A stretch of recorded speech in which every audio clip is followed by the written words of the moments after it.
Merrin loved the sea. She loved the sound of the waves calling to her through her window. She dreamt every night of the mysteries that lay beneath. Her father was a fisherman. Each day he went out to sea, and each night Merrin waited at the rocky cliff edge, holding up a candle to guide him safely home. The two of them were poor. Their roof was leaky, and they sometimes went hungry. But as long as they had each other, Merrin knew they would be okay. At night, her father sang her songs about his great adventures. He sang of giant leviathan serpents, haunted caves, and a lost city of gold beneath the sea. Merrin knew the stories weren't real, but she loved to listen to them. She drifted off to sleep, imagining the wonders of the world below. And her life continued that way, simply and happily, until one night, her father didn't return. Merrin held up her candle at the cliff's edge all through the night, staring out at the empty sea. She shivered in the cold wind as she watched for him all the next day. Her eyes welled with tears as night fell again and there was still no sign of her father. At last, she collapsed into sleep. In her dreams, she saw him, trapped deep beneath the sea, calling to her for help. She awoke with a jolt.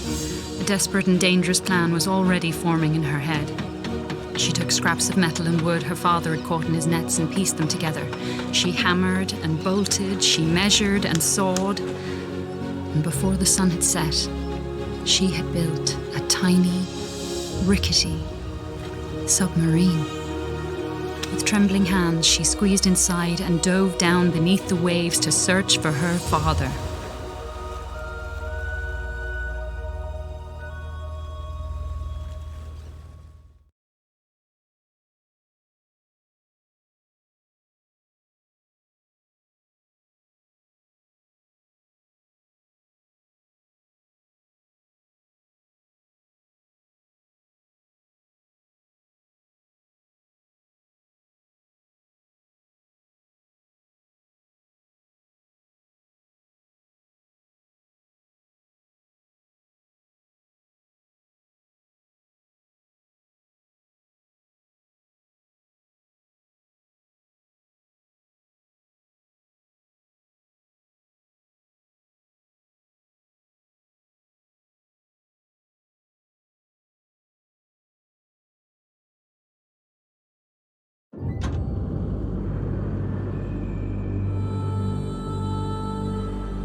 The world beneath the waves shimmered with mystery. Glow-kelp bulbs lit up around her as she passed by.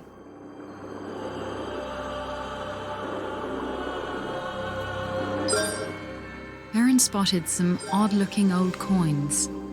Maybe her father would know where they were from.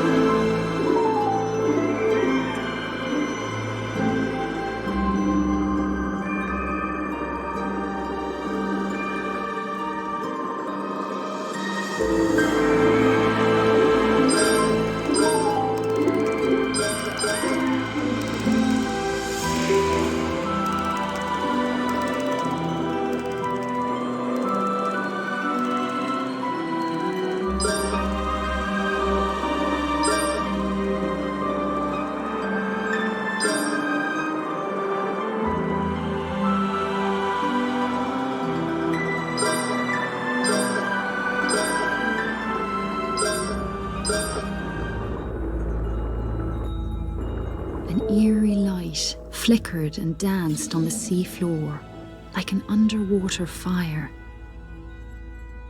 Her father once told her about a mysterious, living energy called Tyne. Could that have been a Tyne wellspring?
A seahorse, made of clockwork gears, darted out of the way as Merrin approached.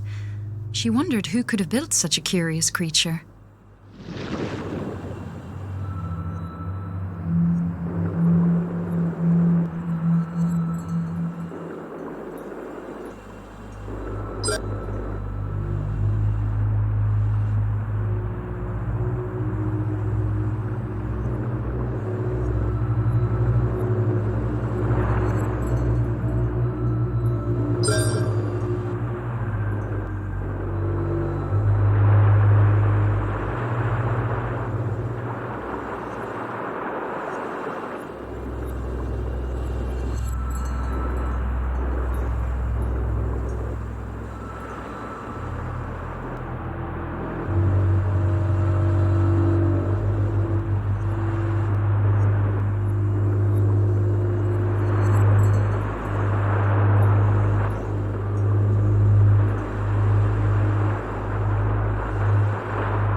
Merrin approached a glowing scrap of metal and pulled it inside. It was claw-shaped and had a strong magnetic pull. She took out her tools and attached it to a firing mechanism on her steering column.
Merrin spotted shock nettles ahead of her.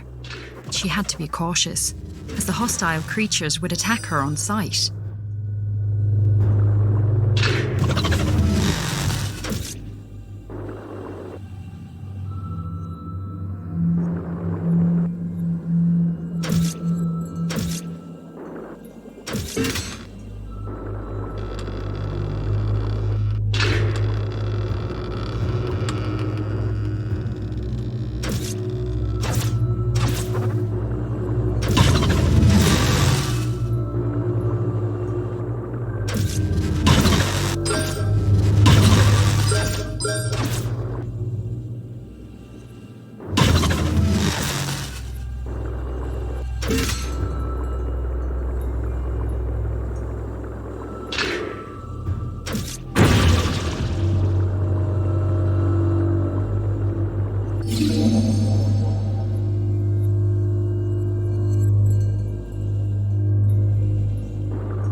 A sleeping guardian blocked Merrin's path.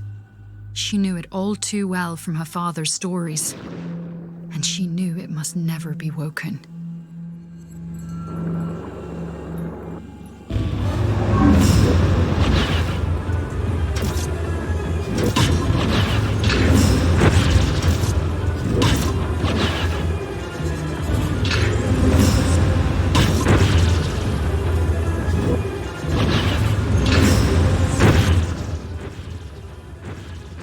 According to her father, the Guardians had been built by ancient undersea explorers called the Fomori.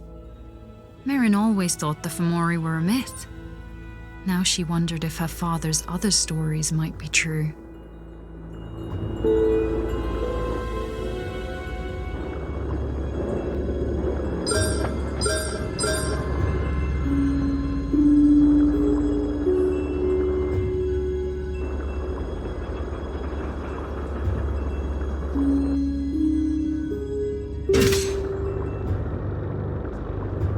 The old statue reminded her of her father's lullabies about the brave and beautiful Merrows.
She sketched the terrain on a sheet of cartography paper. Her father had taught her that those who make maps are never lost.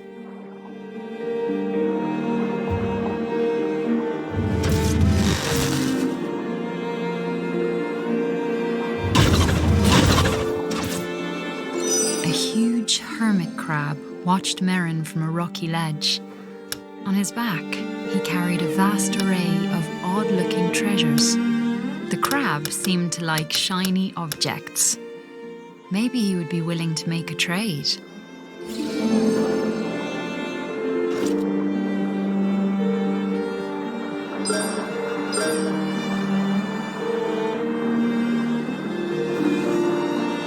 powerful current was too strong to cross. Merrin's submarine would need greater thrust before it could go back.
amidst the wreckage of an old Fomori vessel, lay an undamaged propulsion device.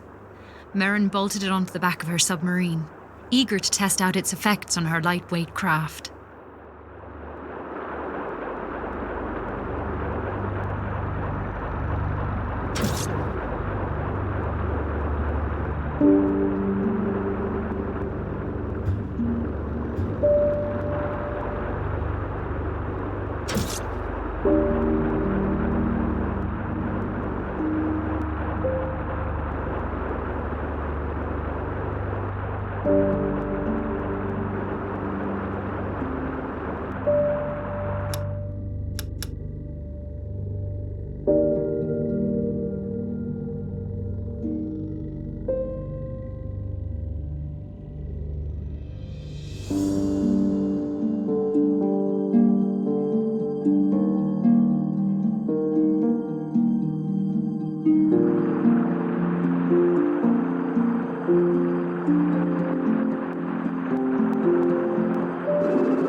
Using the materials she bought from the hermit crab, Merrin took out her tools and made a quick modification to her magnetic claw.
Merrin looked in awe all around her. She knew this place from her father's songs.